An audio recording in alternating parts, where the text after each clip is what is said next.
त्रिची से शाहजहां जा रहा था। हाइड्रोलिक फॉल्ट यहां पर बताई जा रही है, वजह इस तकनीकी खराबी की वजह से ही, क्योंकि पहिए नहीं खुलते और ऐसे में लैंडिंग करना बहुत मुश्किल था। लेकिन अब ये बड़ी खबर और बेहद सुखद और अच्छी खबर, एयर इंडिया के विमान की सुरक्षित लैंडिंग हो गई है।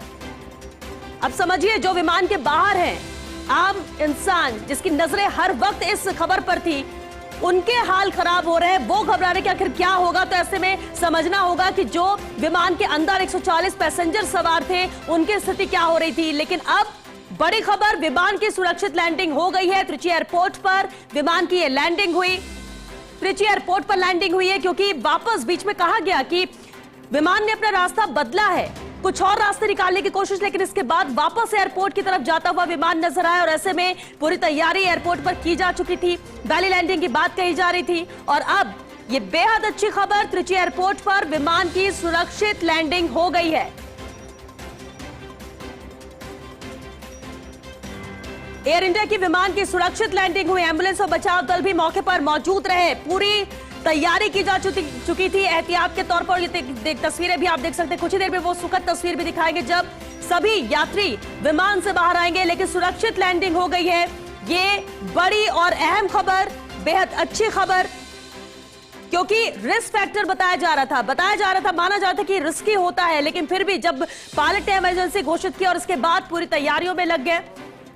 फ्यूल पूरा फुल था क्योंकि त्रिची एयरपोर्ट से इसने टेक ऑफ ही किया था फ्लाइट, और उसके बाद ये खामी आई और कोई रास्ता नहीं बच रहा था। लैंड कराना जरूरी था, लेकिन लैंडिंग के लिए बहुत मुश्किल होती है क्योंकि जब हाइड्रोलिक सिस्टम में खराबी आती है तो पहिए नहीं खुलते और ऐसे में लैंड करना बहुत मुश्किल था।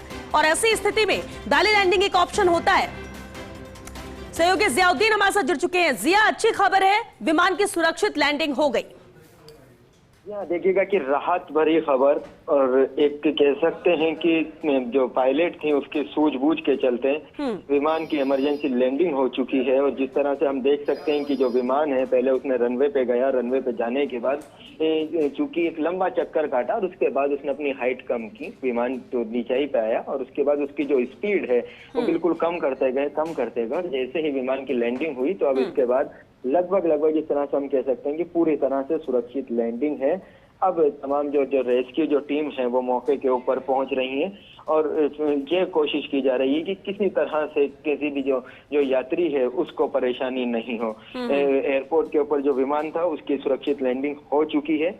और चूंकि जो टर्मिनल वाला जो एरिया है, रनवे से अब टर्मिनल वाले एरिया के ऊपर विमान पहुंच चुका है, ये सबसे बड़ी और राहत वाली खबर थी। इसके अंदर सबसे अहम बात ये है कि जो इस पूरी लैंडिंग के अंदर, क्योंकि पूरे अगर माने की अपन जितना भी एविएशन है या जितना भी ये विमान वाले जो जितनी भी फ्लाइटें आवाजाही होती है सब जगह, पूरे देश दुनिया भर के अंदर करीब 2 से 3% ऐसे केसेस होते हैं, वो भी सालों के अंदर, तब इस तरह की कोई परेशानी आती है। क्योंकि हाइड्रोलिक सिस्टम के अंदर खराबी बताई गई थी, तो हाइड्रोलिक सिस्टम के अंदर खराबी बताई गई थी तो उसके पहिए नहीं खुल पा रहे थे, ऐसी बात सामने आई थी। और ऐसे में फिर उस जो चालक था, चूंकि पायलट जो थे दोनों के, उनकी सूझबूझ और उसी सूझबूझ की वजह से इस प्लेन की जो इमरजेंसी लैंडिंग हुई है वो पूरी तरह से सफल हो पाई है।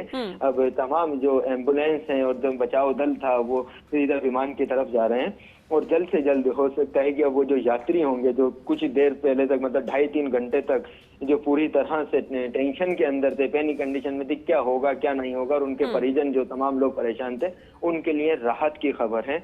और सबसे बड़ी बात यह है कि इसके अंदर जो पायलट की जो सूझबूझ है वही सूझबूझ काम में आई और इस विमान की इमरजेंसी लैंडिंग हुई। जिस तरह से देख सकते हैं जो विमान की जो स्पीड है इस वक्त 0 हो चुकी है, केटी से जो है उसकी 0 हो चुकी है, तो विमान मतलब पूरी तरह से एयरपोर्ट पे रुक चुका है, कहीं नहीं गया, मतलब उसकी जो स्पीड है रुक चुका है। अब उसके अंदर से यात्रियों को निकालने की और क्रू मेंबर को निकालने की तैयारी की जा रही है।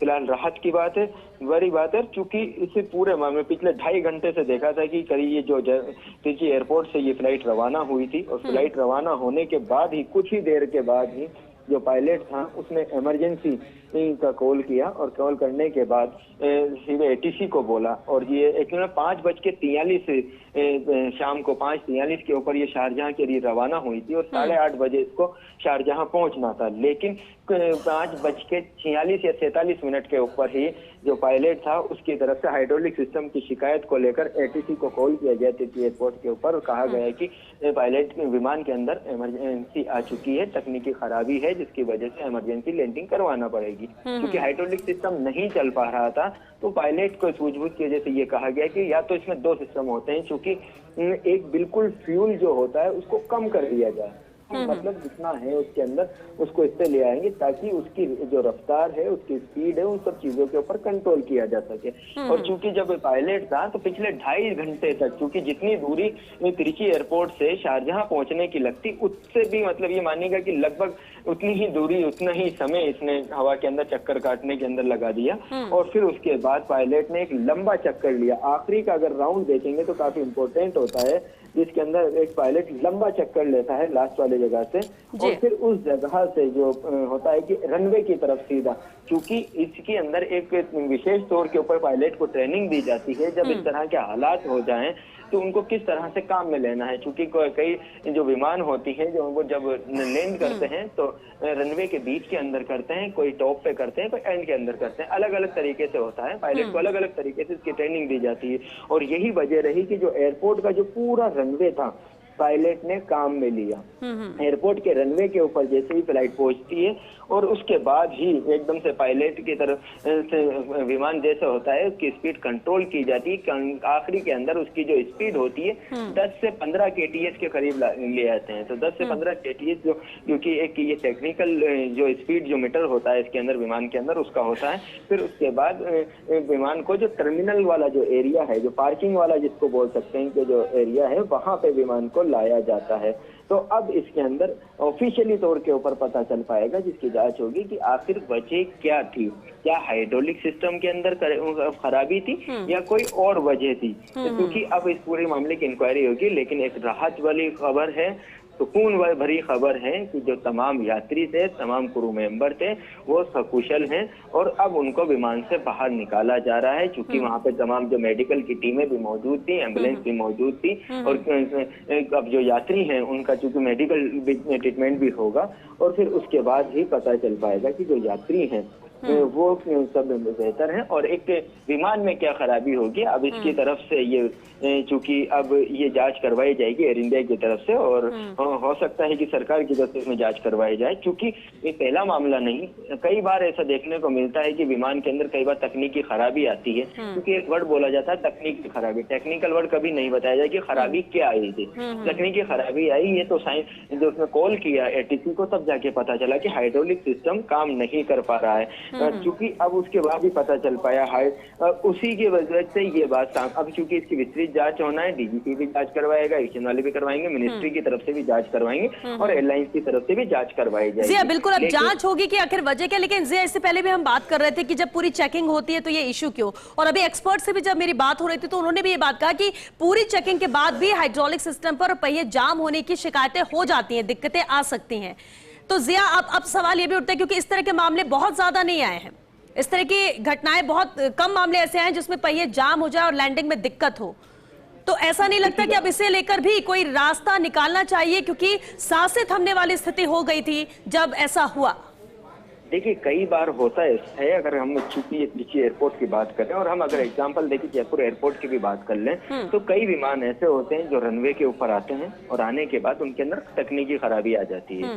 क्योंकि लास्ट ईयर भी ऐसी तरह से कुछ एक बात हुई थी कि जो सऊदी से एक विमान आया था जयपुर एयरपोर्ट पे, इंटरनेशनल विमान था, आने के बाद खराब हो चुका था। बोला ये गया कि तकनीकी खराबी है। चूंकि सवाल यही उठता है कि जब हर फ्लाइट से पहले जो टेक्निकल जो टीम होती है एयरलाइंस कंपनी की, उसकी तरफ से हर चीज को जांचा जाता है, क्या क्या जरूरत है, किस तरह से इसके फंक्शन है, तमाम चीजों को बारीकी से जांचा जाता है और उसके बाद ही जो पायलट होते हैं उस विमान को लेकर रवाना होते हैं, टेक ऑफ करते हैं। क्योंकि क्या इस विमान के अंदर टेक्निकल टीम की तरफ से ये जांचा नहीं किया? ऐसा तो है नहीं कि एकदम से इसके अंदर हाइड्रोलिक सिस्टम फेल हो जाए या कोई लीकेज था जिसकी वजह से हाइड्रोलिक सिस्टम फेल हुआ, या पहले से ही कुछ इस तरह की परेशानी थी जिस पर पायलट ने और जो क्रू मेंबर थे उन लोगों ने ध्यान नहीं दिया, टेक्निकल स्टाफ ने ध्यान नहीं दिया, क्योंकि इस पूरे मामले चलिए बिल्कुल। और अब ये जांच का विषय जरूर है और इसमें जांच होनी भी चाहिए कि आखिर क्या दिक्कत हुई, क्यों हुई, किसी की लापरवाही से हुई या अमूमन ऐसा हो जाता है। जांच के पहलू है, लेकिन कम से कम ये कहेंगे अच्छी खबर है, सेफ लैंडिंग विमान की हो गई है। विमान AXB 613 सुरक्षित है, सभी 140 यात्री और विमान से उतर चुके हैं। बेहद अच्छी और सुखद खबर। बहुत शुक्रिया जी आपका इस पूरी बातचीत के लिए।